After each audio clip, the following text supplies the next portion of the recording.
Good morning, committee, and welcome to any member of the public joining the 5th of November 2020 meeting of the Western and Southern Area Planning Committee, which is one of the 3 area-based planning committees of the Dorset Council. Our area of remit covers the previous Weymouth and Portland Borough Council and most of the previous West Dorset District Council areas. Due to the COVID-19 pandemic, the Council has had to put in place measures to enable the Council's decision-making process to continue whilst keeping safe members of the public, councillors and council staff in accordance with the government's guidelines on social distancing by applying new regulations for holding committee meetings from remote locations. Therefore, this meeting is being live streamed to the public, and a copy of the recording will be available on the Council website following the meeting. Members of the public are invited to make written representations provided they are submitted to Democratic Services by 8:30, no later than 2 working days before the meeting.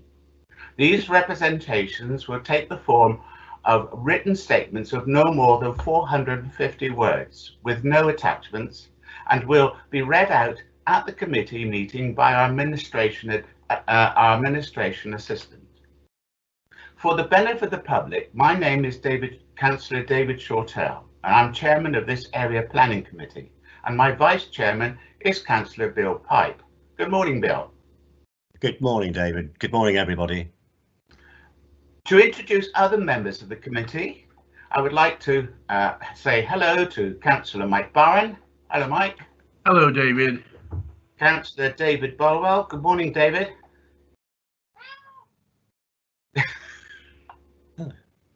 Good morning, David. Good morning, all. Councillor Kelvin Clayton. Good morning, Kelvin. Good morning, Chair. Councillor Susan Cocking. Good morning, Susan.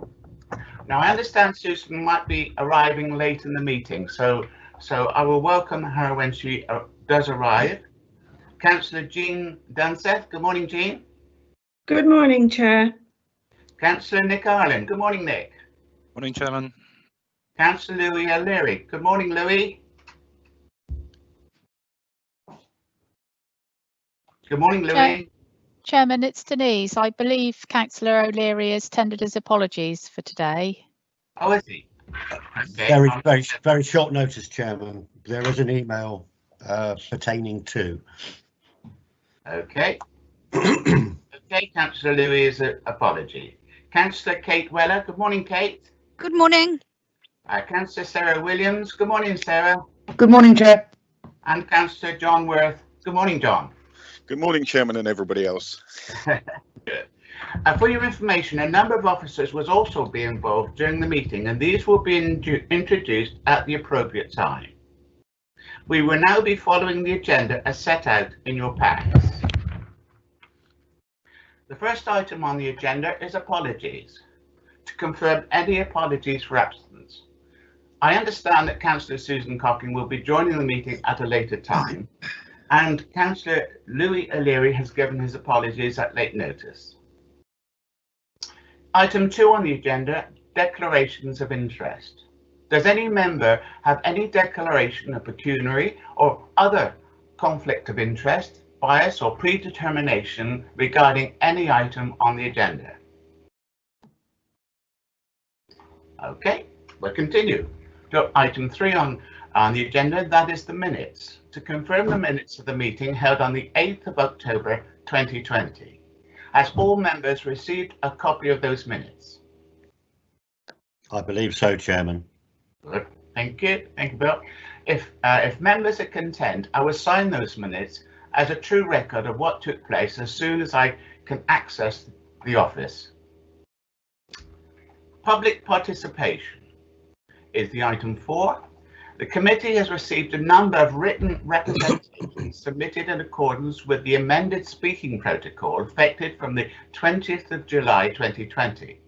That is the first 3 public statements received an objection and the first 3 in support, including the applicant or agent, and will be read out by an officer not involved in the application. This number does not include representations received from town and parish councils or by Dorset councillors. The written representations have been circulated to all members of the committee prior to the meeting. Item 5 on the agenda. Item 5 is the application to divert footpaths 24, 160, 161 and 162 and Bridleway 21 in Weymouth. And I now invite Paul Hopkins, a consultant from Countryside Access Management Limited, to introduce this item. Welcome, Paul. Thank you, Chair. Good morning. I'll just load the presentation.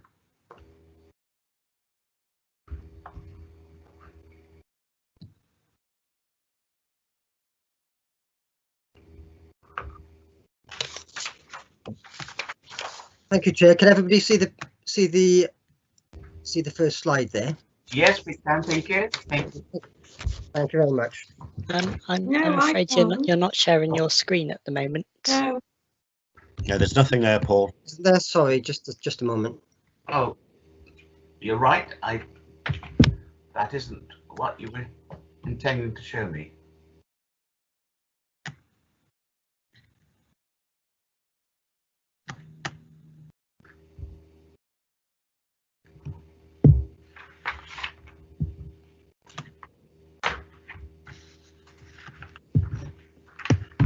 There we are. We have it. We have it, Paul. Does that work? Thanks very much. Sorry. Would you continue, please? Yes, sorry. Right. But thanks very much, Chair. This report considers objections that have been made to an order to divert a number of footpaths and a bridleway on the site of a development at Littlemore and recommends that the order is submitted to the Planning Inspectorate for determination. The order has been made to divert the path to enable a development to take place in accordance with a grant of planning permission made by the former Weymouth and Portland Borough Council. The development is being carried out by Persimmon Homes and is for the construction of 114 houses. That's a map showing the site of the development. This map shows the footpaths that are to be the footpaths and the bridleway that are to be diverted by the order.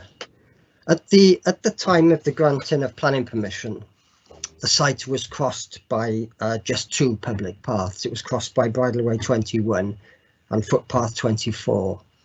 However, there were a number of additional footpaths, additional walked paths across the site. And these were subject of an application for them to be recorded on the definitive map by means of a modification order under the Wildlife and Countryside Act. A member of the public had claimed the paths on the basis that they'd been used by members of the public. On the advice of the council, Persimmon Homes dedicated those paths as public footpaths. So they agreed to them becoming public rights of way.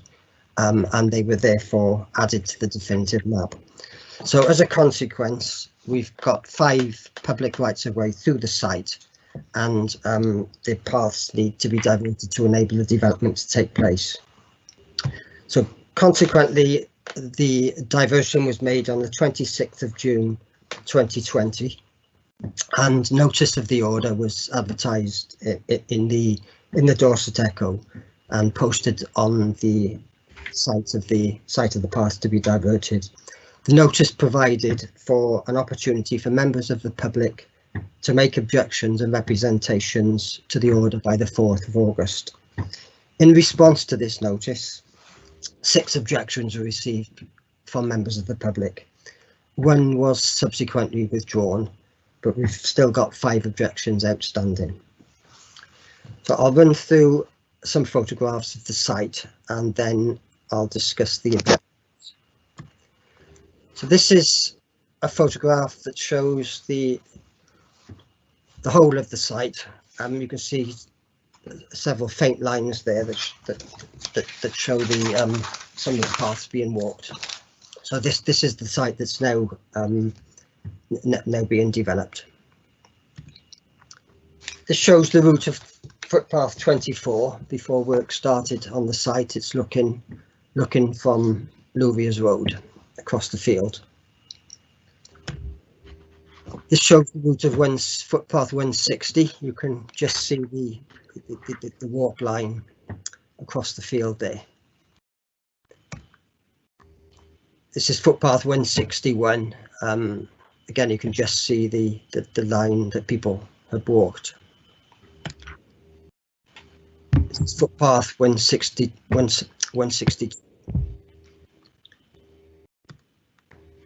This is the line of bridleway 21, looking from Louviers Road. This is the proposed route for footpath 24 once it's been diverted. As you can see, work has started on the site.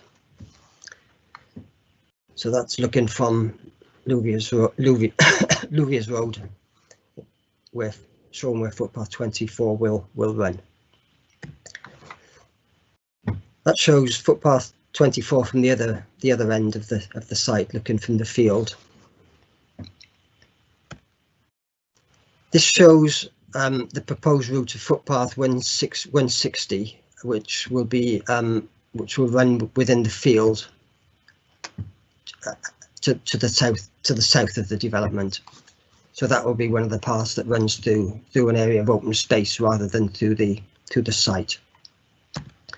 And that's footpath 161, which continues along the top of the field. And that's where footpath 161 will run when the work's been finished, and that will provide a link from the field down to Louviers Road at the edge of the site. That shows footpath where footpath 162 will go when the work's complete, and that shows where bridleway 21 will run. So I'll now run through the main issues that have been raised by the objectors. As I say, we've got five outstanding objections. The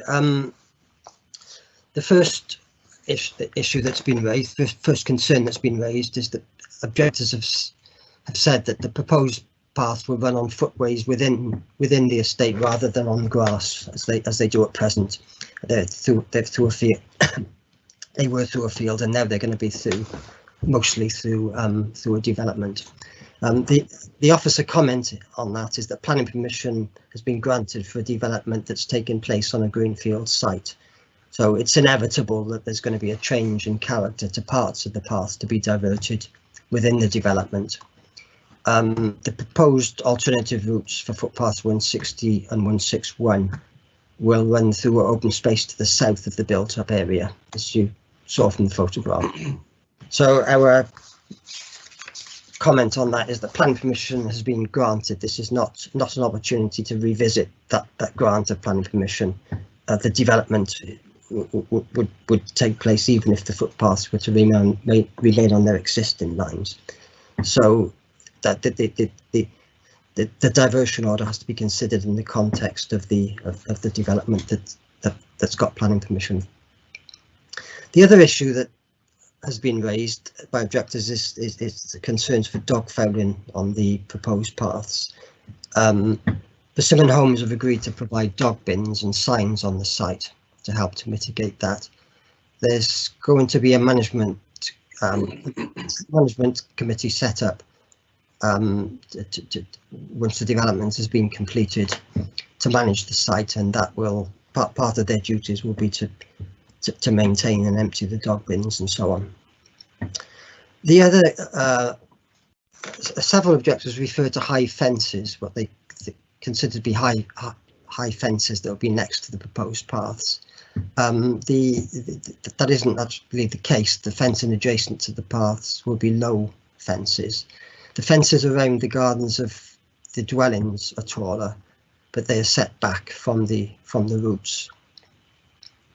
The fourth concern that's been raised is objectors are saying that the development should have provided for the retention of the existing paths without the need for their being diverted. This is something that was considered during the process of the granting of planning permission. So as I say, the issue of planning permission has already been addressed. The other concern that's been raised is a concern for the detrimental effect of the diverted paths on wildlife habitats. The officer comment to that is that the impact of the development on wildlife and environmental issues has been fully addressed in the granting of planning permission. The objectors have raised concerns about the detrimental effect of the diverted paths on homes and the privacy of occupants in houses adjacent to the paths. Parts of the proposed paths will run along paths and pavements that are mainly to the front of properties, where it's normally expected that there will be some public activity and potential overlooking from those using roads and pavements. It's just a facet of a change in the nature from being a grass field to being a built-up environment. Seventh concern is objectors have referred to the increase in distance of the proposed paths in comparison with the existing paths. Officers are satisfied that the paths to be provided retain a network of paths through the site that reflects within the constraints of the development, the existing paths. What's being proposed by the order is not considered to be inconvenient to path users. So there's still going to be a usable and a convenient network of paths. Final concern that's been raised is that work has begun on site to construct the development.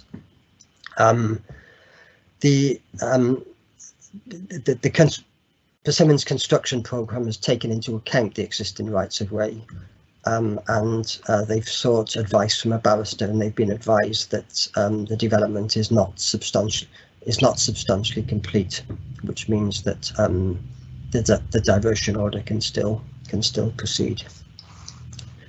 So if I come on to the recommendations. The recommendations are that the order be submitted to the Secretary of State for determination, and the Council takes a supporting stance in the proceedings.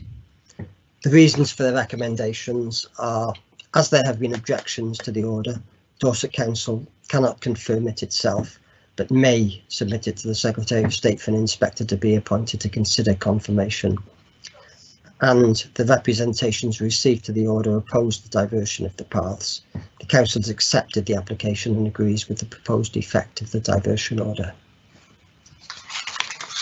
Thank you, Chair. That's the end of the presentation. Thank you very much indeed, Paul. That was an excellent presentation.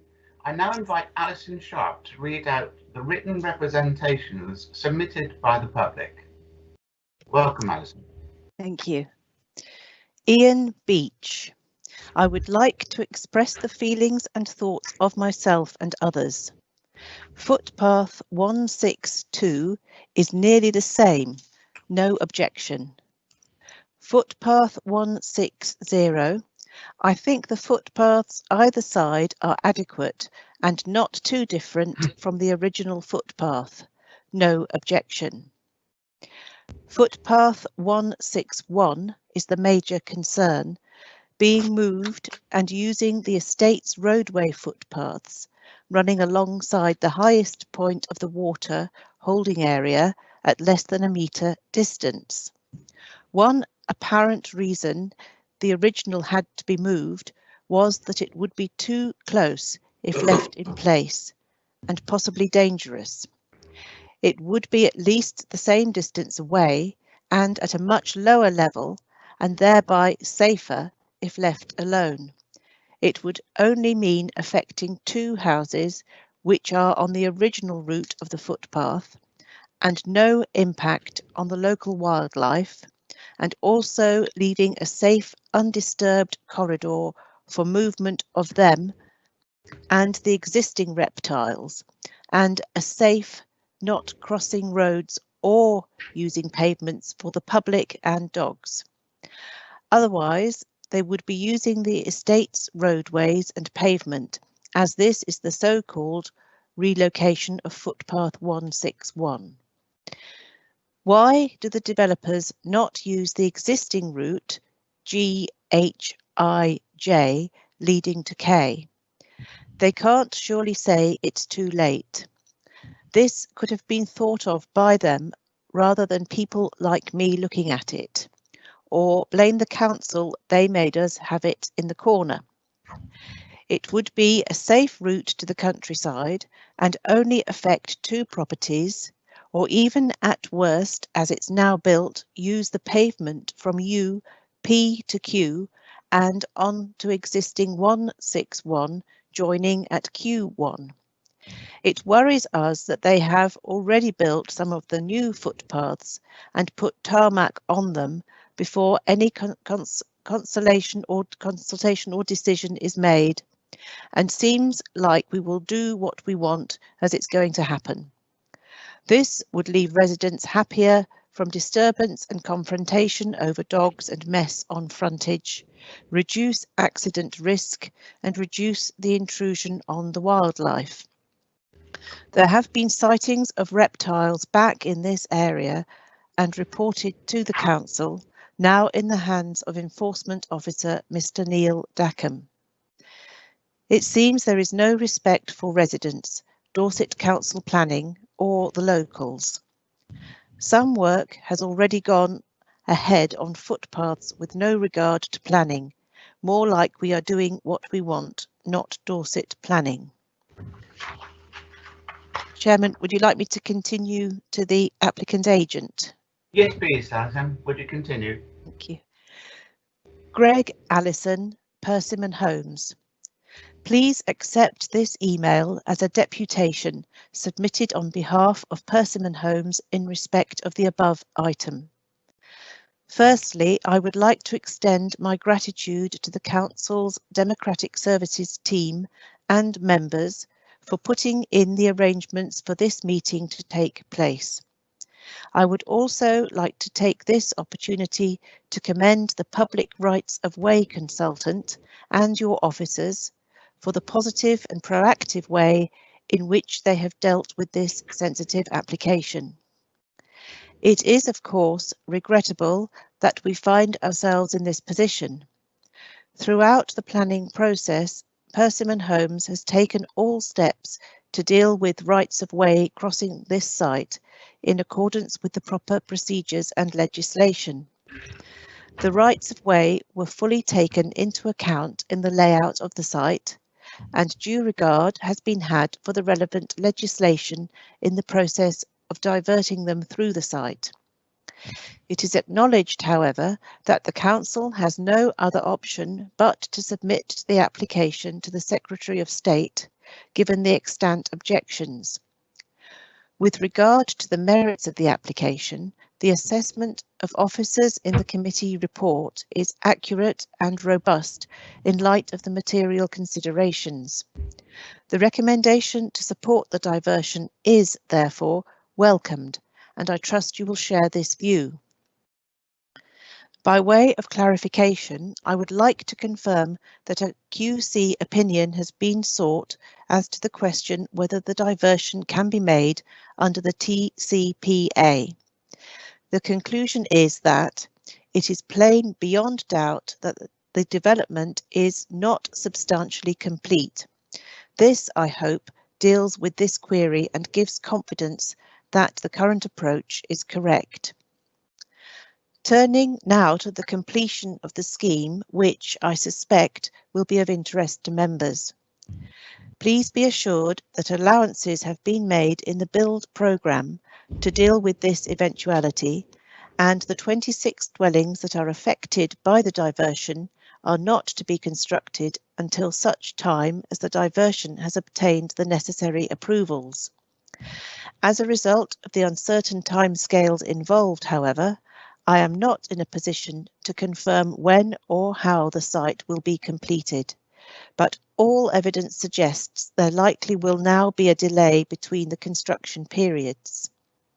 In conclusion, I hope that these brief comments are helpful in determining the application. I look forward to receiving confirmation of the submission to the Secretary of State and thereafter being in a position to be able to complete the development and provide the much needed housing in the district. That's all, Chairman. Thank you very much, Alison. I now call on Paul Hopkins to respond with any salient points you may wish to clarify. Thank you, Chair. I think we've covered Mr. Beech's concerns in the report. I mean, essentially planning permission has been granted for the site, and as part of that process, the impact on the rights of way was considered. This is not an opportunity to revisit the grant of planning permission. It's to divert the footpaths to enable that development to take place. And I think it's important to make that distinction.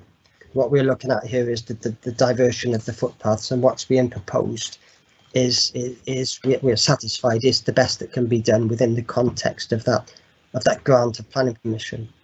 So I think all of those concerns, which are very, very valid concerns, have nonetheless been properly considered as part of the granting of planning permission.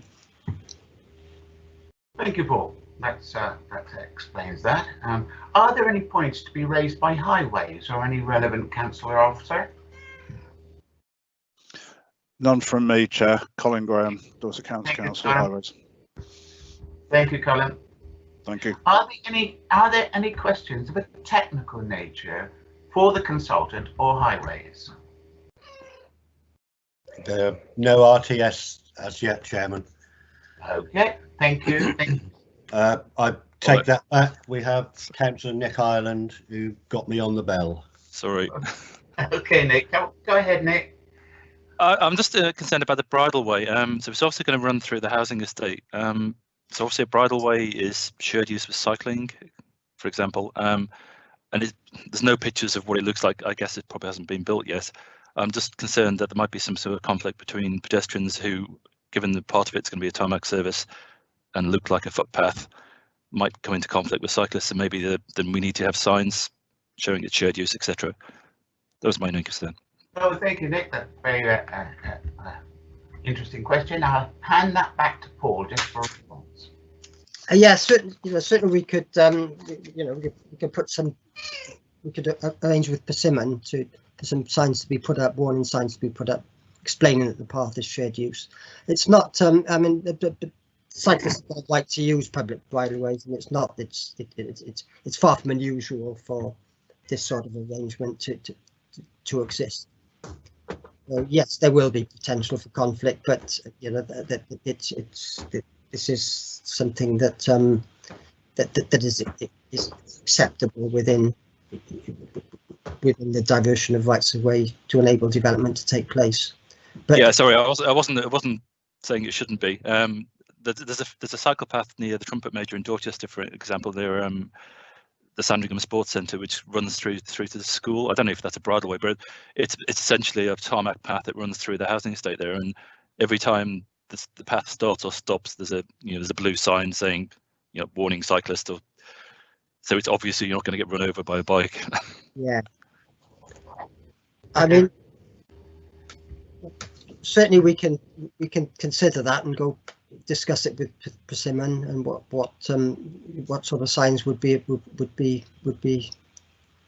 suitable, and we can liaise with Highways and see what can be provided. Okay, Nick, are you satisfied with that? Yeah, thank you. Okay, right. Before David, sorry, Chairman, we have Kate Weller. Ken, this is technical question, is it, Kate?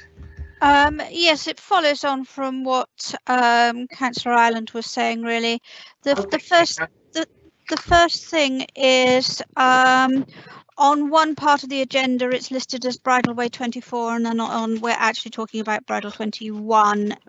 I think so. Can we make sure that that's corrected so that there isn't any confusion in the future when people are reading those notes? And then, as I say, coming back to what was said previously. The one photograph that we saw of the bridleway, it appeared to be this resin bonded gravel type thing. Now that may just have been the photograph, but that's not a terribly good surface for cyclists or for horses. So I would like our officer to have further conversations with the developers, please, on a more appropriate surface, as I say, both for horses and for cyclists, and endorse the comments on the shared use of the path. There is a potential for conflict, and we see that all the time all around the county with shared use paths. If we can deal with that before it becomes a conflict, it would be a jolly useful thing to do for all concerned, please. Thank you, Kate. Thank you. Are you taking that on board, Paul? Yes, thanks, Chair. Yes, we'll discuss that with officers and with the developers. Okay, thank you very much indeed. Okay, before I open debate, members, may I remind you to direct any questions or remarks through the chair, and I will invite members to speak in turn.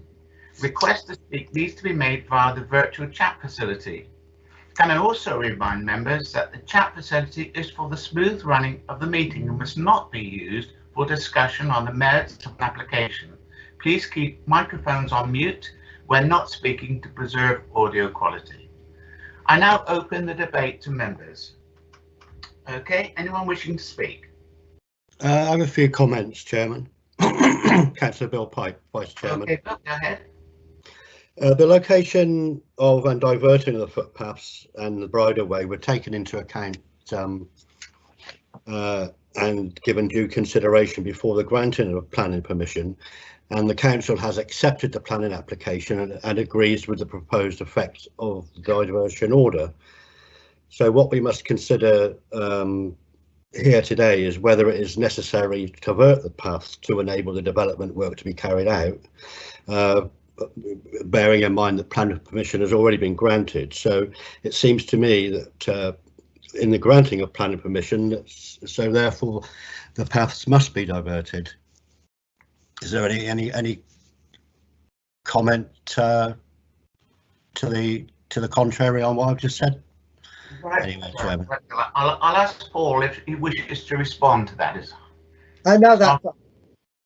Sorry, Chair. No, I think that Councillor Pike summed that up very clearly, right? And it was correct that the diversion order has been made to enable the development for which planning permission has been granted, and it's necessary to divert the path to enable the development to take place. The key test of Section 257 of the Town and Country Planning Act is that the diversion of the paths must be necessary to enable the development to take place, and that's clearly the case here. Okay, we have no RTS, Chairman, so could I propose that we follow the recommendation and refer the order dated 26th of June 2020 to the Secretary of State? Okay, if there's no more deliberation and members are content that the entire presentation has been debated, we'll now take a vote. Now we've got a proposition. Is there a seconder? I'll second that, Chairman. Councillor Dunseith, Chairman. Thank you. Okay, I will now take the vote by roll call, and I'll start off with Councillor Mike Barron. In favour, Chairman. Okay, Councillor Dave Bolwell. In favour, Chairman. Thank you. Councillor Calvin Clayton. Yeah, in favour, Chair. For clarity, Councillor Jean Dunseth. In favour, Chairman. Councillor Bill Pipe. And for clarity, Chairman, in favour. Thank you. Councillor Nick Ireland. In favour, Chairman. Thank you. Councillor Kate Weller. For. Thank you. Councillor Sarah Williams. In favour. And Councillor John Worth. In favour, Chairman. And I'm also in favour as well. That is unanimous by those members who are able to vote. So, so that concludes this particular item on the agenda.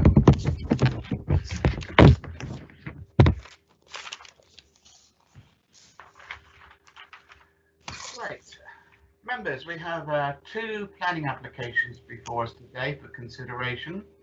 Now, comfort break of 5 or 10 minutes will be taken as and when is required. So please notify if that's a requirement.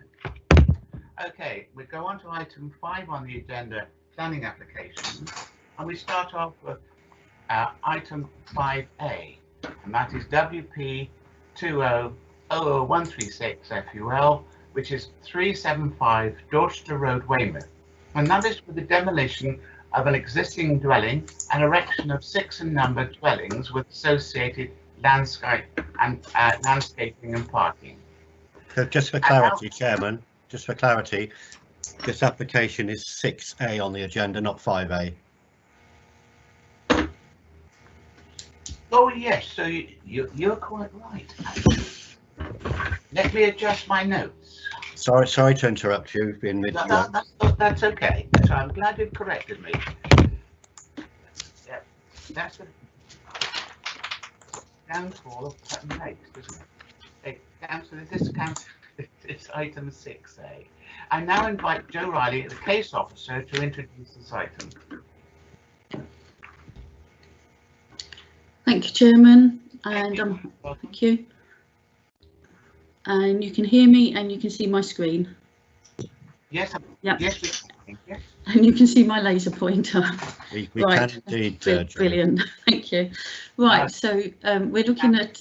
Your laser pointer. Can you? This is my little laser pointer here. Is that okay? Right. Okay. So we're looking at a dwelling number 375 Dorchester Road. This is Dorchester Road running north to south, and this is the dwelling here. It's number 375. It's quite a substantial plot. There's a sort of dilapidated shed type building there. To the south of the site is a recent development of housing, West Macott Road, and you get into there by coming further down to the south and you turn into the site. So it's a bit clearer on the aerial photograph. So this is our site here that we're looking at, and on this aerial photograph it is covered in quite a few trees which are no longer there.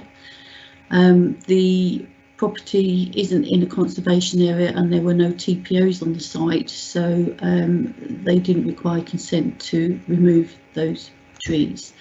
So as I said, this is a larger sort of development, more recent development to the south of the site. This area here is an area of local landscape importance outside of the DDB. There's a footpath that goes along here and continues down to the southwest. This is called Mrs. P's, Farmer P's farm. Just a larger view of it here. The dwelling here has been extended, so that was the original part of the dwelling, and it's got a substantial extension on the north side there. And here you can see the pattern of housing along Dorchester Road. They are generally large detached houses in fairly substantial plots. I'd imagine these ones here once extended the same depth to the rear as our site here does, but Western Macott Road has shortened their gardens. This was just to show the existing house. As I said, it's not listed. Weymouth Civic Society say it's called the North Lodged Coolf Hill Farm, and they think it's dating from 1837. It's not an unattractive property, but it has no architectural merit warranting to warrant it being listed, and it has been extended. This I've just put in to show you it in context in the street scene of the properties in Dorchester Road, which do tend to be detached properties apart from the ones at Western Macott. A characteristic of the area is this stone wall. As you turn around here, you go down to a public footpath that serves Mrs. P's, then it becomes a brick wall. The access to the site would have to be extended, so access would be here. That's going to be widened slightly. This picture's got some nice trees in that are no longer there. To the left of the house, number 375 is here. There's a bungalow on this side. Then there's a more modern development, and then a more traditional looking property. So there is a mix of housing types along Dorchester Road. This is when you go around to the back into Westmacott Road. These are flats. There's also houses as well. This is looking back into the site, and that just there in the distance, you can see the house to be demolished in the distance, and this is looking at the garden. These are photographs provided by the applicant that I've put on. This is looking in from the garden of the site since the trees have all been removed, and looking at the side of the houses in Westmacott Road. That's that little dilapidated outbuilding that was on the site plan, and this is looking at the side of the houses in Westmacott Road. Just to give it a bit of context, this one in particular, you can see has only got sort of en-suite windows to the side. So looking at the site plan, as I said, the access would have to be widened. We're looking at 2 pairs of semi-detached houses, all 3-bedroomed each.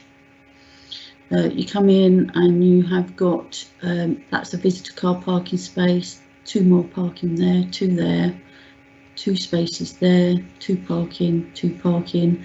These say visitor and visitor, these say unallocated. In total, it would be 15 car parking spaces on the site in total. Just here, show some bin storage area. We have had a representation that's concerned about the location of the bin storage area from this property.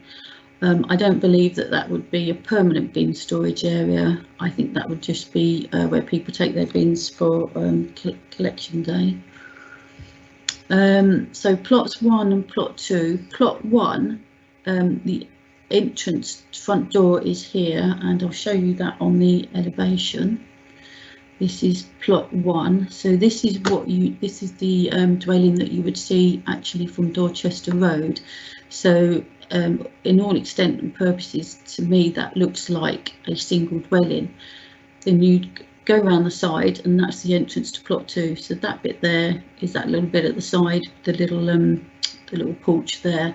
So the view from Dorchester Road, I have got a street scene to show you, would be of this dwelling here. So I think it doesn't look dissimilar to that picture of the property to the left of the bungalow that I showed you earlier on Dorchester Road. The proposed materials, timber windows, tile, brick and render, and I think that these plots 1 and 2 in particular have been designed with modest dormer windows, some detailing. You know, they're not completely plain square boxes. They have to put a lot of attractive features into the design. Plots 3 and 4 are the ones as you go back into the site. These are the pair in the middle. These are a little bit plainer, but they have at least got some porches, and they would be brick and tile and timber windows. And these are plots 5 and 6. What they've done is mixed and matched the sort of the palette of the materials, and again, I don't think they are that dissimilar to the ones that I showed you around the back of Westmacott Road. So we considered that the design of them is acceptable. I'll just go back to the site plan. Each of the dwellings has got private amenity space, so there is some room for some planting as well. On the biodiversity plan, it suggests that they could put in 5 fruit trees. They're showing a fruit tree there and some fruit trees here. But we have put in a landscaping scheme as well, so we can agree the finer detailing of any planting. It is a shame that the trees have gone, but they didn't need permission to remove those trees. So we'll do our best with the landscaping scheme to get as many replacement trees as we can. But I expect to mostly be large shrubs rather than big domestic scale trees. So this is the street scene. So that's again plot 1 that you'd look at from Dorchester Road. So when you look at the ridge heights and the eaves heights of properties around there, that's the gap with the footpath that goes down to Coolf Hill Farm. That's the bungalow next door, and then you have got a larger scale dwelling to the side of the site there. So we consider that that would sit quite comfortably in the street scene. These are just the floor plans, just to show you that they're all 3 bedrooms each. These are some of these plans have been amended because we moved around some of the windows to prevent any direct overlooking between properties. I've put this plan on because of this concern, this rep that we've got from the Civic Society, saying that we should try and get this property listed as an important building. It isn't a conservation area and it isn't listed, and therefore it is not listed anywhere as a local important building. This is a plan from between 1937 and 1961, and you can see the building there, the house there at the side of the footpath. So when the Civic Society call it the North Lodge to Coolf Hill House, yeah, it may, that is what it is and may have been at the time, but so it's not listed. This is showing, this is the site here, this is the boundary of the conservation area, and the only nearby listed building is Coolf Hill House. I have put in the report the listing of Coolf Hill House, and it doesn't mention in it at all this North Lodge. So I do have some sympathy with the Civic Society to say it has some historic merit, but in policy terms and in planning policy terms, it can't be protected. I've just put this in just because we were talking about footpaths earlier, to show that the existing footpath joins up a network of footpaths. That footpath would not be affected at all by the development. So no diversion orders there with that one. So we have received representations from the Civic Society. We also received representation from Councillor Northam. He was concerned that they took the trees down before the application was received. That is regrettable, but they didn't need permission to do that. Councillor Northam also asked why it's not affordable housing, but it does not fall within the threshold for affordable housing, which is 10 dwellings or more. So it's within the DDB, not conservation area, it's not listed. So the principle of the demolition of that property is acceptable, and the principle of its replacement with 6 dwellings that would add to the housing land supply. We consider that the design is acceptable. There aren't any highways concerns with the widening or with the access. It's not going to affect the footpath. We have received some reps from some of the properties in Western Macott Road concerned with overlooking, but we consider there's substantial distance between window to window, and you've got the access road in between to prevent that being significantly harmful. So we don't consider there is a loss of overlooking, and it would add to the housing land supply. So the recommendation is to grant. We've attached 10 conditions, including the biodiversity mitigation, which as part of their mitigation plan they said they would plant these 5 fruit trees, but we've also got the landscaping condition as well, and we can make sure that those 2 schemes tie up. We have removed, we have got a condition on there to remove permitted development rights, so they can't add any extra alterations to the roof, any extra windows, without coming back to apply for planning permission. I've just put this as a clarification because in my report I didn't list the exact plan numbers, so that's just for Denise if she wants to. She needs them to put down in the minutes. The overall recommendation: grant subject to these 10 conditions. Thank you, Chairman. Thank you very much indeed. Thank you, Joe. I now invite Alison Sharp to read out the written representation submitted by the public. Welcome again, Alison. Thank you, Chairman. Tim Sutton. This application would involve the demolition of a former lodge to Corfe Hill House. The lodge is the smaller section of the current building fronting onto the former drive to Corfe Hill House. Each time I pass the lodge, I feel saddened by the proposed loss of this important asset to the local street scene. It provides an important historical timeline from these rather different times. The former lodge is an elegant building that, with the attendant gate, piers and walling, provide variety and visual interest to the local area. The loss of the trees surrounding the building prior to this application I find regrettable.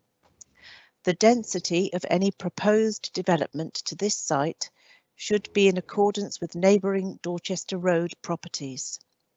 Serious consideration should be given concerning this application and the long-term detrimental effect it would have on the local area. Then the agent, Laura Ashworth. The original application was submitted in February 2020, and we have worked since this time closely with the various case officers and Dorset County Highways to assure them our proposals are sustainable, enhance the current site, provide much needed low-cost dwellings for local people, and mitigate for any perceived harm on the landscape and biodiversity. We note the following to help with your decision. The location is considered to be sustainable and the proposal is acceptable in its design and general visual impact. The development will assist in the lack of 5-year housing supply and accords with policy SUS2, as the site is within the Weymouth DDB. The density is similar to adjacent developments and is in keeping with character of the area. As this site falls below the NPPF thresholds, an affordable housing contribution is not required. The dwellings will, however, be low cost. Following the submission of a BMEP and its subsequent approval by NET, it is considered that the proposed development would have an acceptable impact on biodiversity. No protected species were found on site, and mitigation improvement measures are proposed. A landscape condition is included to ensure some soft planting and 5 fruit trees as mitigation for trees lost prior to the submission of the application. The development would have no undue impact on the wider landscape, being in an urban area, and would not impact on the LLLI or green infrastructure network. There would not be any significant harm to neighbouring residential amenity. The development would not harmfully impact upon local highway safety. A detailed specific highways pre-application was held prior to this application, which helped inform the design for the scheme and site layout. All concerns were addressed through the supporting information prepared by iTransport. There is no objection from Highways officers. The proposal would not affect any conservation area or designated heritage assets. We note the Weymouth Civic Society believe the existing building to be a heritage asset and should be retained. We would reiterate that it is not listed, locally listed, a designated asset, nor in a conservation area. On balance, we consider that the harm of its demolition is outweighed by the benefits. We note recent case law where the inspector confirmed that there was no protection for informal heritage assets. It has no features of merit and has modern interventions which do not warrant its retention. The building suffers subsidence and 2/3 of the building is of circa 1970 in construction. As a fallback, the building could be demolished without formal planning permission. In conclusion, there are no material considerations which would warrant refusal of this application and has officer support. That's all, Chairman. Thank you, Alison. Thank you. Thank you. I call on Joe Riley to respond with any salient points you may wish to clarify. Before Joe starts, Chairman, could I ask Joe to go to the chat bar, please?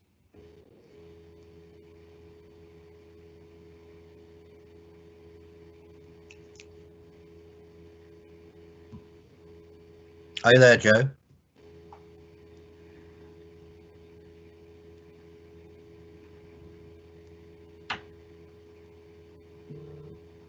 Thank you, Joe.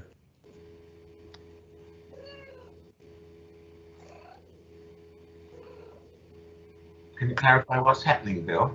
Yeah, Joe's responded to the chat bar to put up an image of the frontage of the property on Dorchester Road, and as soon as she's done that, I have no doubt that she will be returning to give a verbal response to the application. Could we do that through the chair in future, please, Bill? I beg your pardon, Chairman. Right, is that the photograph you want or the image? That's the one, Joe. That's Yeah, the request of Councillor Weller, Chairman. Yeah, so there's that one there, and then sorry, page down, and then looking on the other side, so that's to the left of the property, and then that one is looking at the property. Yeah, so that one there then, yeah. Are you free now, Joe, to respond to the application? I didn't really have anything else to add in reply to the agent's comments or the objector's comments. I think I've already covered them in the presentation. Thank you, Joe. Are there any points to be raised by Highways or any relevant council officer? Through you, Chair, Colin Graham, Dorset Council. No, not really. As Joe briefed, it had gone through pre-application consultation, and yeah, the road's got very good visibility there. There was already an existing access that was a little bit to the more centralised, sort of directly opposite the entrance to the petrol filling station, and there'd not been any issues with that. This is obviously an intensification of use because it's going to get additional units. However, having said that, they've relocated at our request the access to the south of the boundary to get some more separation there. Vehicles, I had written in. Absolutely. We lost Brian, I think, here as well. And Brian, I just got a message from Brian. He's just been kicked out of Skype. So just to let you know. Sorry, if I can continue.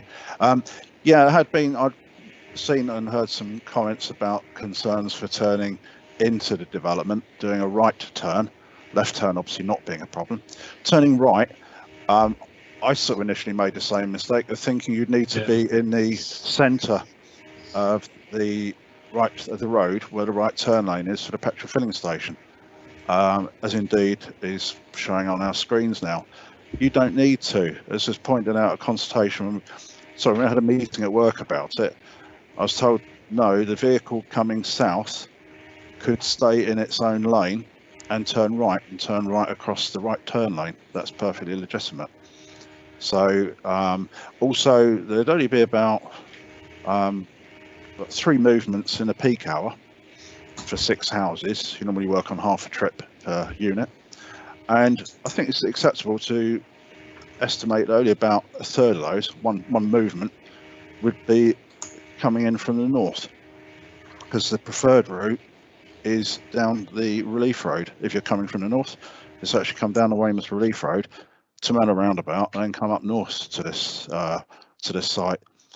If you were waiting to turn right into the development, you'd be shielded by the pedestrian island that's immediately to your south. So any vehicle trying to turn in petrol filling station, it'd have clear visibility, and it wouldn't be able to cut across you because of the pedestrian refuge there. you'd then be in a very good position, good vantage point, and you could turn in. As to regards to development itself, as Joe had explained, it got adequate parking and on-site turning, so we don't have concerns there. Thank you, Chair. Thank you, Con. Okay, are there any questions of a technical nature for the case officer or highways, please? Kate Weller, Chairman, and then myself. Okay, Kate, would you go ahead, please? Not of a technical nature, Chairman, just to speak when we get onto open debate. Oh, that's fine. Okay. Okay. Now, is yours as a technical question, Bill? Yes, a potential condition that I thought of. You know, would you consider a work plan to be a welcome potential condition to the application, Joe, or is it too small a development for that? Thank you, Bill. Can you answer? Can you respond to that, please, Joe? Yeah. I'm not muted, am I? No, you are now.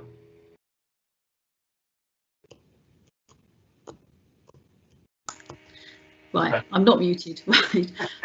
So I think what Bill's referring to is a construction environmental management plan.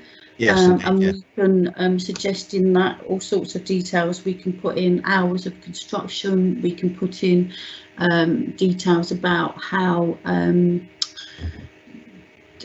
materials can be removed from the site to prevent dust and pollution and things like that. And sometimes we could quite often put on those an area for construction vehicles so that they can use the site rather than parking on the road if we feel that that's a problem. So we can put whatever we want in that construction environmental management plan, whatever we feel necessary. We can ask them to put those details in to be agreed. Okay. Could I through the chair then leave that with you, Joe, to possibly put together the management plan? Yeah, construction. If you feel it is required. Mm-hmm. I'm not demanding one, but I'm just thinking of the neighbours and the like at this time. Okay. I have Councillor Jean Dunseith, Chairman. Okay, Jean, have you got a technical question for the case officer, please? It's about highways, Chairman. Okay, Jean, go ahead. I've seen the slides about the highways, but I still do have a little bit of a concern. Although I appreciate not many cars would be coming from the upway direction and wanting to turn right into this small development, but still you could get that happening on occasion. But the thing is, vehicles coming from the Manor roundabout and going up the road and wanting to use the garage and the shop there, they have to come up and then they turn right. And it appears to me, although maybe I didn't fully understand this plan, that you're going to have vehicles basically coming up and down the road, having to use the same space, both having to turn right into the development and another right into the garage and the shop. I wonder if highways could just explain it a little more for me, because I can see cars using the same area of roads. Thank you, Jean. I'll hand that back to Colin Graham for his response. Yeah, thank you, Chair. Sorry, I thought I'd already explained that in the briefing. Yes, the plan is not good because it's showing a swept path going into the right turn lane if you're coming from the north. But like I said when that was being discussed, that you don't need to do that. You could stay, if you're coming from upway, you could stay in your lane, indicate to turn right, and then pull up in the road, nose just slightly over the line, shielded by the pedestrian island.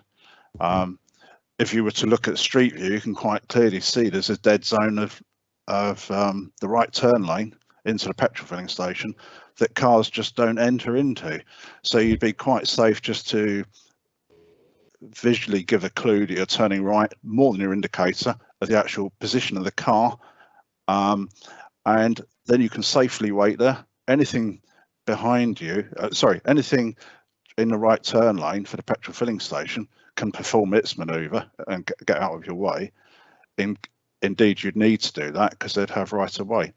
And then you would turn out of your lane and enter into the site, having excellent visibility, as I said, to the south. So no, don't see a problem there. That's currently the situation anyway with the existing house. Oh, albeit it was one house as opposed to this potential for 6.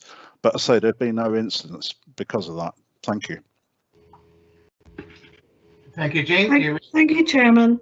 Okay, I'd like to ask Colin a quick question, if I may.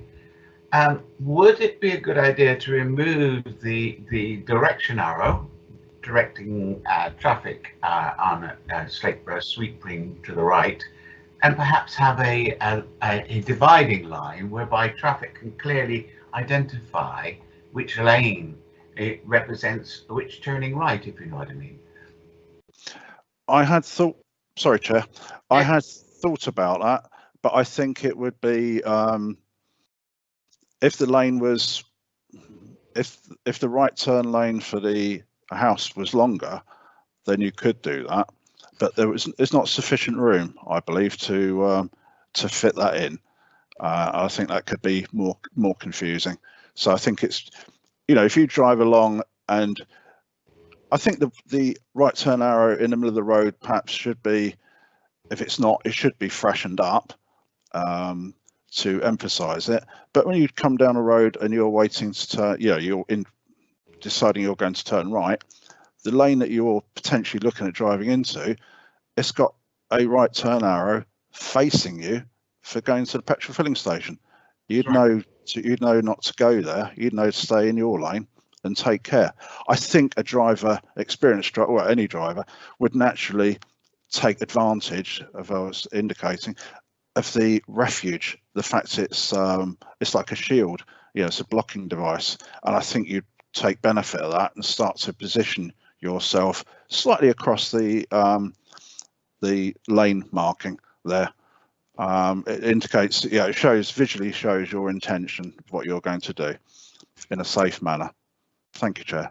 Thank you, Colin. That's very kind.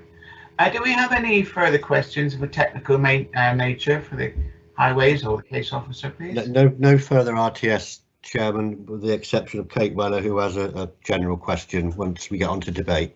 Okay, I now open debate to the members. That would be Councillor Weller then, Chairman. Councillor Weller, you're first on. Thank you very much, Chairman. Knowing the road pretty well, I don't think that there are any problems whatever in turning in and out of there. The Dorchester Road is very wide, so I think that we're labouring that point a little bit.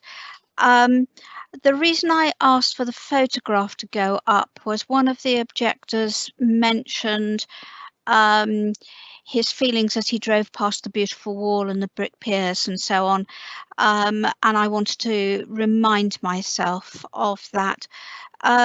Joe, I don't know whether the wall is intended to be retained. I think it would be quite a nice idea that was retained in some way. Obviously the entrance needs to be reconfigured, but if the wall could be retained or rebuilt using the existing walls in some way to retain that atmosphere of the road there. In every other matter, I have absolutely no objections to this development and would be happy to propose approval. Thank you, Kate. Okay, would you like to answer that comment, please, Joe? Yeah, I'm having a problem putting the site plan back up because I can't get rid of that plan that I put up for Colin of the swept path analysis, so I can't bring the site plan back up. I don't know what's going on, but on the actual site, on the site plan at the front of the property, on the proposed plan, it does say says stone wall, and the stone wall continues at the front of the property to where those fruit trees were going to be in the northeast corner. And then once you go around the corner and you enter into the footpath, then it becomes a brick wall. So the plans do show that stone wall to be retained. Thank you. Okay. Councillor Cocking has joined the meeting, Chairman, at 11:09. Okay, welcome, Councillor Cocking. Thank you, Chair. Sorry, I had a medical appointment, so I am here now. But obviously, this application has started, so I'll just continue to listen. Thank you. Okay, all right, and related to the next item on the agenda, do you have any declarations of pecuniary or other conflict of interest? No, Chair, I don't have any. Thank you. That clarifies that. Thank you very much indeed. Is there any other members wishing to speak? Yes, Chairman. I have two. I have Councillor John Worth, followed by Councillor Nick Ireland. Okay, John, would you like to go ahead? Yeah, thank you very much, Chairman. Yeah, I think that I see no problems with this. I think all the things have been addressed about it, and I think that we should. I propose that we vote on the officer's recommendation to approve this application. Is that a second? Do you wish to second? I'll second, Chairman. But do you want to hear Nick Ireland before? I thought John might be seconding there. That's fine. No, I was proposing. So Councillor Pipe will be seconding it. We've already got a proposal.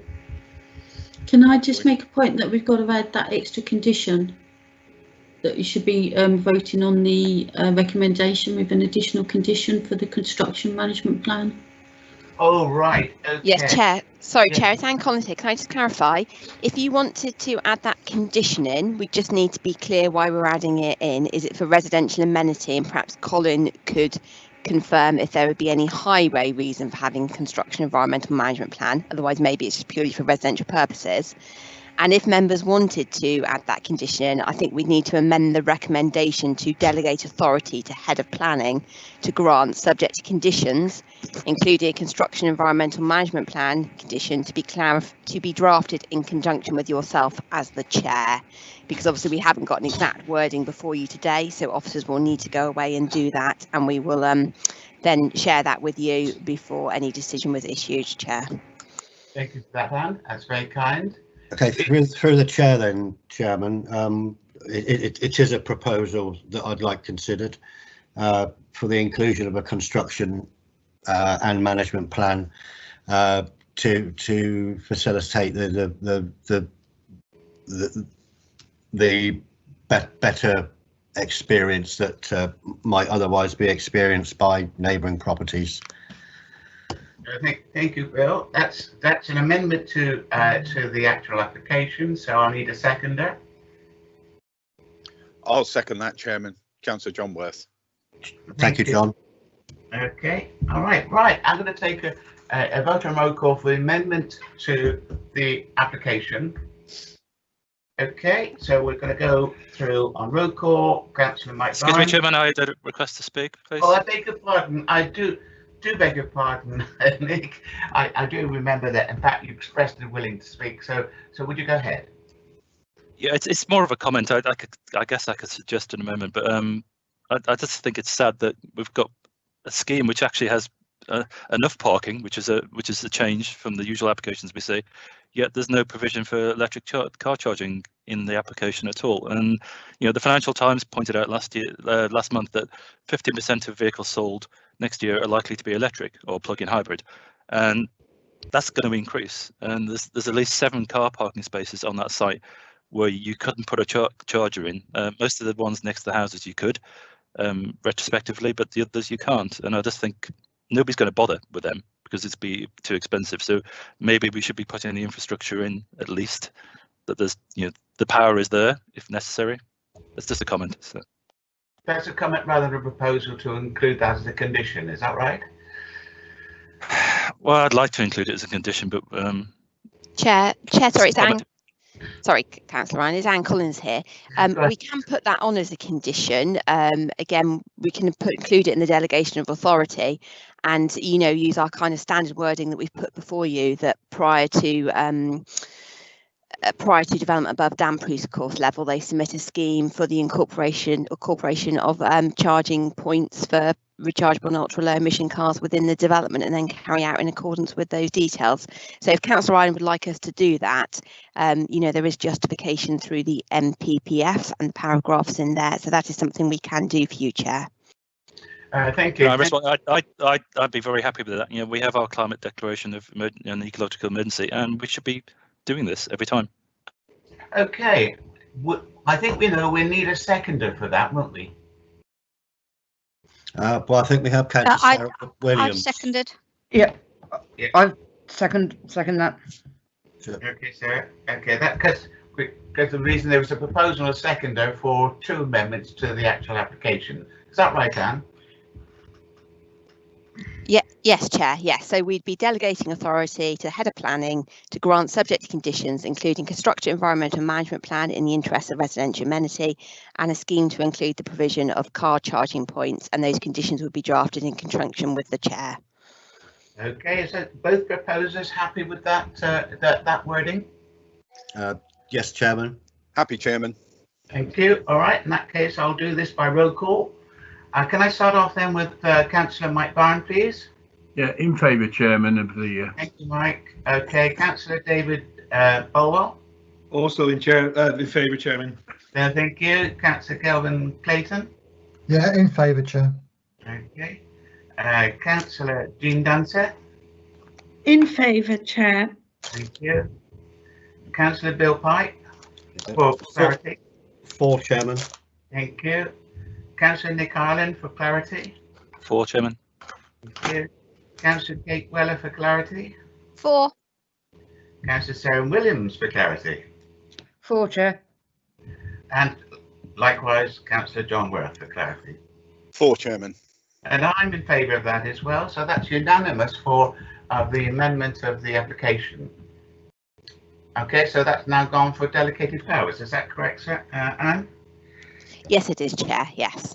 Thank you very much indeed. So that concludes this particular item, doesn't it? Yes, it does. Chairman, it does.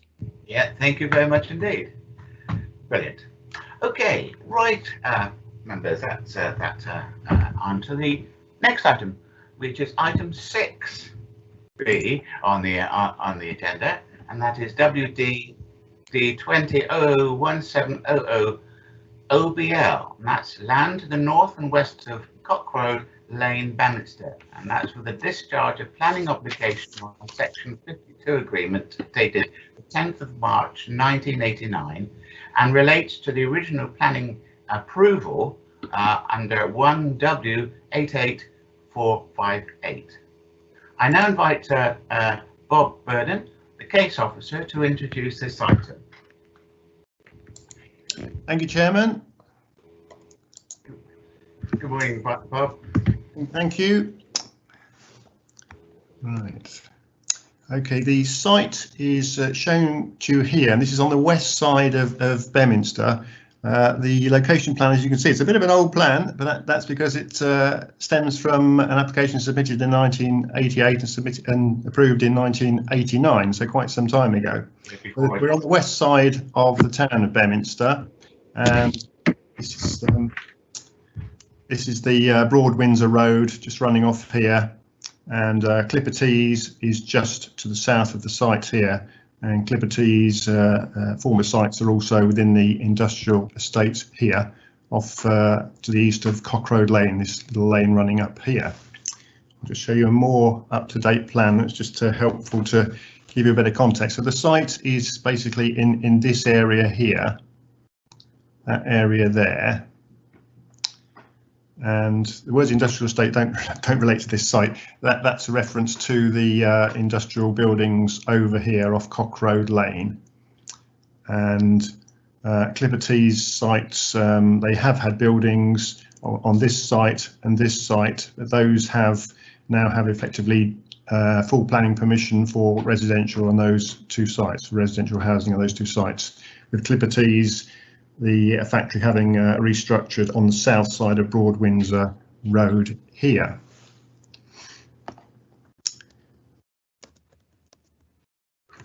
That's planned for the moment. Just to update on the report, a couple of points in the report, Chair. The Town Council, who've made representations, it's actually slipped to describing them as the Parish Council, which of course is incorrect. It's actually the Town Council in all cases on the report where that's mentioned. So I just wanted to make you aware of that. This is a situation where it's unusual. We've got an old historic planning permission with an old Section 52 agreement, which is a forerunner of the modern Section 106 agreements, and it goes with the planning permission, an outline planning permission for commercial and industrial development on the site, and that permission was granted in 1989 with the Section 52 agreement. And that was an outline permission requiring submission of various condition details within 3 years. No details of conditions were ever submitted. Secondly, the Section 52 agreement required payment of £25,000 towards upgrading of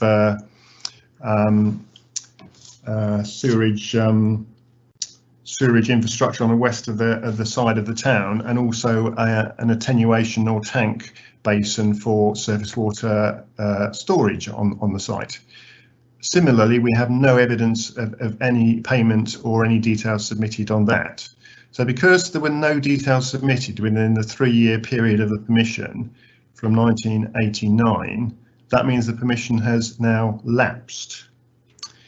The situation with the legal agreement is a little bit more nuanced, because the way it's phrased means that it still has a presence effectively on the site, but not in a way that would allow us to pursue it. It's now obsolete. It's now been superseded by, well, in fact, nothing has occurred basically. So it's a relic sort of feature of the site history. The Town Council have concerns over the loss of the site and its potential for employment, but that's a situation where that opportunity from that application back in '89 has now gone, because no details were submitted, so the permission is no longer valid. So that isn't an avenue that can be pursued. Now, more recently, the second half of my report, you'll see I refer to a recent planning permission earlier this year, which allowed for this site to be, that application went to the planning committee, and they approved the use of the area of this site in outline for residential housing only.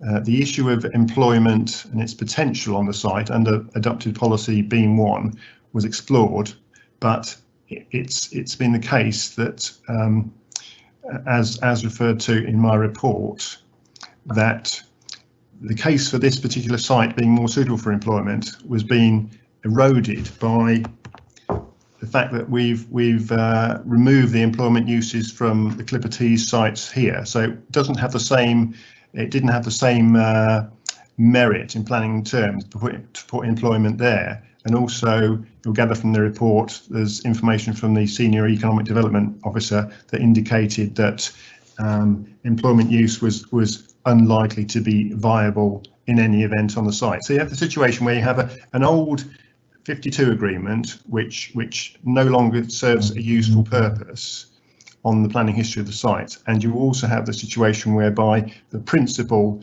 of no employment on the site has been effectively accepted because there's an outline planning permission just for housing on that site, in addition, incidentally, to another permission issued some time ago, but still relatively recently, for housing on this site as well, all within the overall policy area of Beam 1. So that's the situation, Chairman. It is a little bit unusual.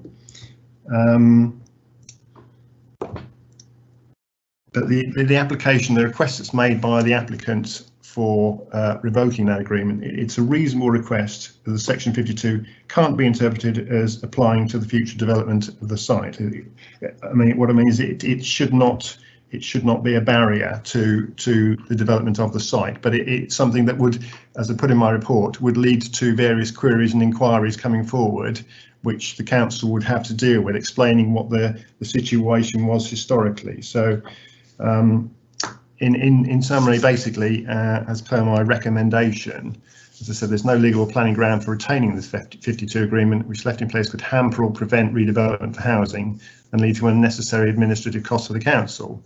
And so the recommendation is that you do authorise the revoking by deed of revocation of the Section 52 agreement. Thank you, Chairman. Thank you very much indeed, Bob. I now invite Alison Sharp to read out the written representative submitted by Bedminster Town Council. Thank you, Chairman. Bedminster Town Council, BTC, is very disappointed that the long-held classification of this parcel of land, initially recorded as WA1 and now incorporated into the new identity of Beam1 as a site for advancing employment growth in the town, is being ignored.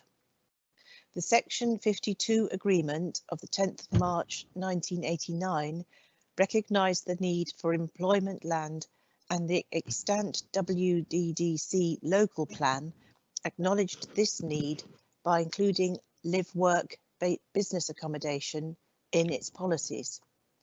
Bedminster has since grown significantly.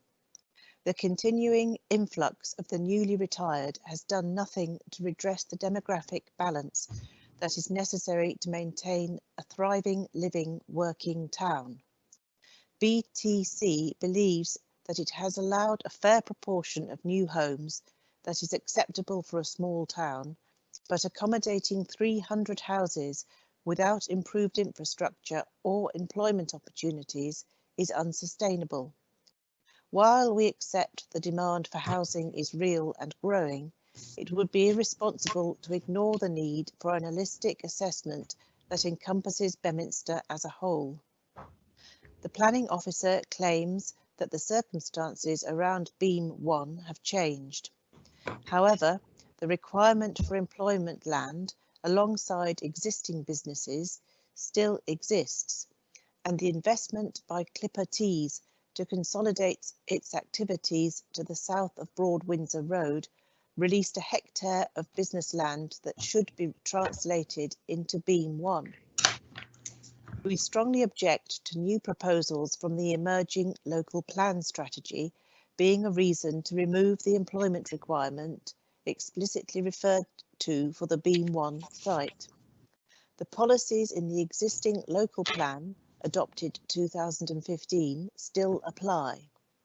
The Town Council has already objected to the creation of Beam 4 south of Broad Windsor Road for employment. References to screening the site from the Wessex Ridgeway footpath are a spurious distraction, since the town is crisscrossed with footpaths. The Senior Economic Regeneration Officer refers to exceptional costs for drainage and utility connections. BTC would reasonably argue that they would be no different from the same utilities required for any residential development. BTC accepts that there is an appetite for new ways of working, such as business hubs, would benefit the aspirations of young working families. Working from home may become the new normal, and creative youngsters require space for startups, which could be accommodated in smaller workshops or studio units, cf. Poundbury, which would benefit with domestic dwellings if given an imaginative setting and built to low carbon standards. Sustainability would be enhanced by reducing car use and energising the local economy within a desirable work environment. BTC does not wish to see its long-held aspiration for advancing employment opportunities set back again by empty promises. That's all, Chairman. Thank you very much indeed, Alison. Thank you for your help. Right, now I call on Bob Burden to respond to any with any salient points you may wish to clarify. Thank you, Chairman. A couple of points that I'd like to mention. The adopted policy Beam 1 was for the mixed use of potentially this area for housing and employment, and from my report you'll see what we had is basically a change in circumstances with the decision of Clippertees to release their 2 sites over here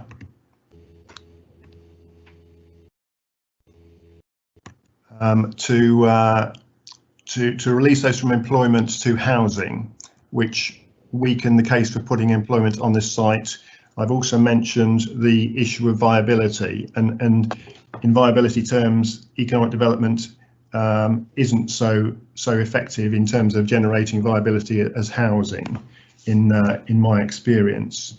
And we also have a situation whereby the outline permission for residential on this site was approved by the committee, and there were representations made by the Bedminster Town Council to that meeting, again seeking to ensure employment was accepted on this site, but the planning committee felt, in accordance with the officer's recommendation, that they were content for there to be housing in principle on this site with no employment. So we've moved on from that situation of employment on the Beam 1 allocation.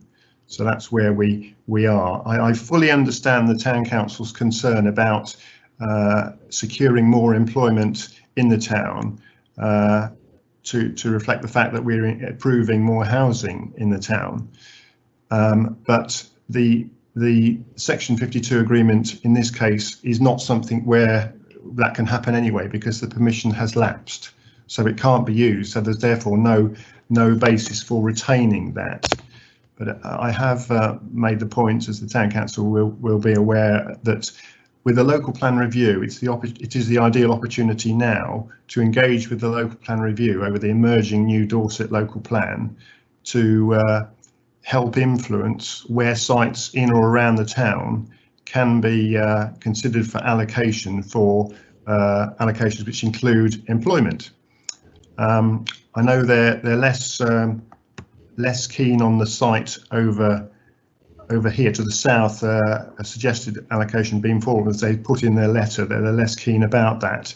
But you know, now is the opportunity, now is the time to influence that local plan review process, and with their knowledge of Bedminster and its landscape context, to suggest sites which they feel might be more appropriate for consideration for employment use.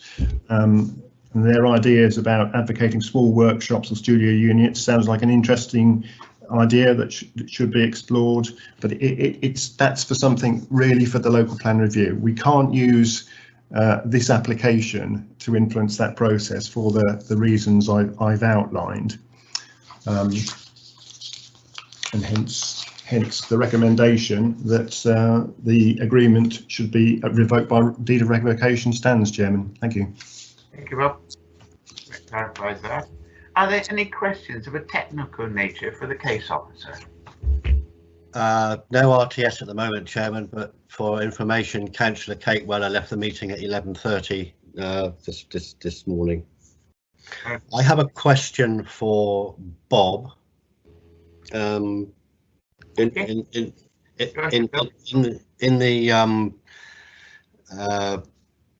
the read out statement from Bedminster Town Council, they mention housing development in the hundreds, but can we just make it clear that the application for this site is for just 58 homes? Would that be correct, Bob?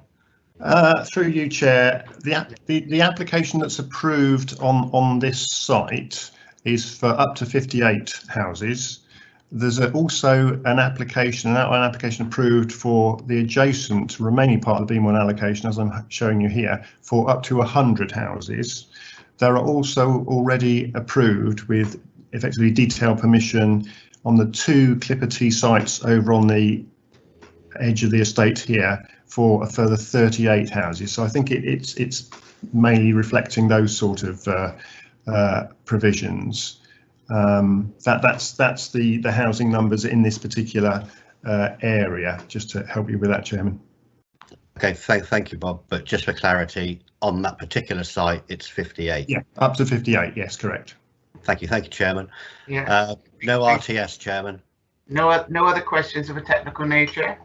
Okay, I now open the debate to members. Are there anyone wishing to speak?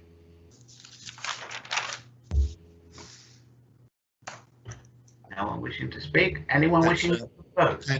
Councillor Nick Ireland, Chairman. Oh, right. Okay, Nick, go ahead. Yeah, thank you, Chairman. Yeah, I see.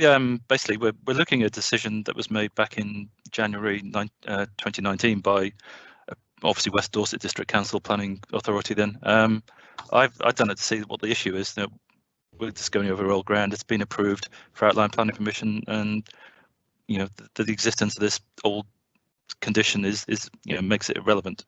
So I propose we just accept the officer recommendation. We've got a proposal. Thank you, Nick. Do we have a seconder? Councillor Pipe, Chairman. Oh. Or I'll defer to anybody else if they wish. Okay. It's Bill. Yes. You're seconding. Okay. No one else wishing to speak. Okay. Yes. No, Chairman. Right. In that case, then I'll take. I will now take a vote by roll call. So if there's no more deliberation and members are content that they have heard the entire presentation and debate, I will now take the vote by roll call and call on Councillor Mike Bowen. Absolutely in favour, Chairman. Absolutely in favour. Does that count as 2 votes, do you think? 1.5. Councillor Dave Bowler. In favour, Chairman. Thank you. Councillor Kelvin Clayton. Yeah, in favour, Chair. Thank you.